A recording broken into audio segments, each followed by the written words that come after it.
not like the tight. Well, Tucker, I'll tell you one thing. I won't be caught dead in a banana hammock. So they're. You know what? Have you ever discussed this topic with the person that has the most exposure to that area? Your wife? No, but you know what? Now that she just came back from a run, I just heard her come in with the dog. She's in the other room. I don't want to put her on the. Did you tell her not to bathe? What I want, one, I don't think you'd allow her to be on the air with me. No. All right, but two, you don't. I would. The second I get off, I'm gonna tell her about this conversation. Well, why don't you, not with her being on the air, but why don't you just kind of, make your way to what part of the mansion she's at right now, ask one of the servants to leave, if you may have a special moment with your wife, and while you have me on the phone, just ask her. And not while you're shaking your head profusely, no, but say, honey, honestly, what would you feel about if I shaved down here? And Well, then I'll tell you why, because that's what we call in journalism an ambush scenario.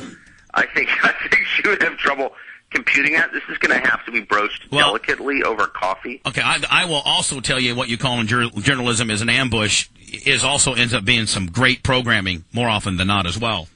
Yeah, it definitely does. That's where you and I differ. I'm thinking first of the stability of my 18-year-long marriage. But see, that's where you and I differ. I'll settle into this slowly. But that's where you and I differ. See, you're all about not ambushing people on your credibility of being a journalist, and I'm all about the ambush. Oh, yeah, I know. Yeah. And you're great at it. I just couldn't. And I'm a fan of it. I approve of that. But I but don't not want when to it's do that on you. in my private life. So you just don't like to get in. You like ambushing, but just not when it's on you. Yeah. I mean, look, I'm going to sit down and we're going to just have a conversation, and I'm going to say, well, your hair looks nice. Speaking of hair, I just had a long conversation with Bubba, who suggested that, maybe I get the full Brazilian. What do you think? What would you think of that? No, you think she'll laugh? Now say, you need to say, please, let me preference by saying Bubba's a man's man. Don't try to spin me like I'm Bubba Boy George or nothing like that.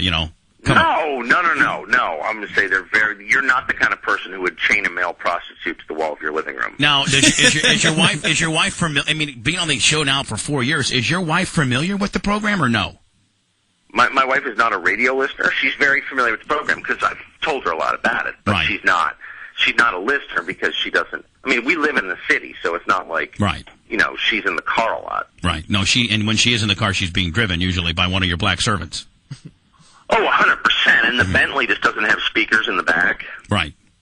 But she's.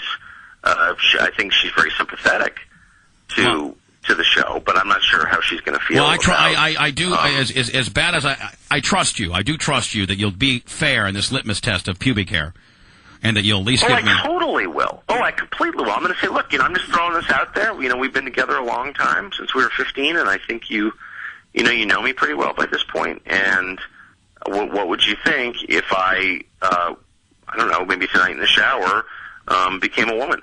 No, see, you know what, Tucker? Then she might surprise you, and her deep-seated lesbian secrets may come out, and she'd be like, "Ooh, that's nice. Yes, I'm done. Having sex with this right-wing leaning conservative pundit. I want to be. Right. I'd rather sleep with a Thai lady boy. Yeah, exactly. So you know what? be careful, my friend. I'm being a smartass. It could bite you in the ass. And trust me, it has many times. All right, well, remind me next week, and I'll tell you what she said. All right, buddy. You be careful. Have a great weekend. You guys are the best. Thanks. Bye, Tuck. Is there anybody else in here that does that, or am I the only guy that does that? I mean, seriously.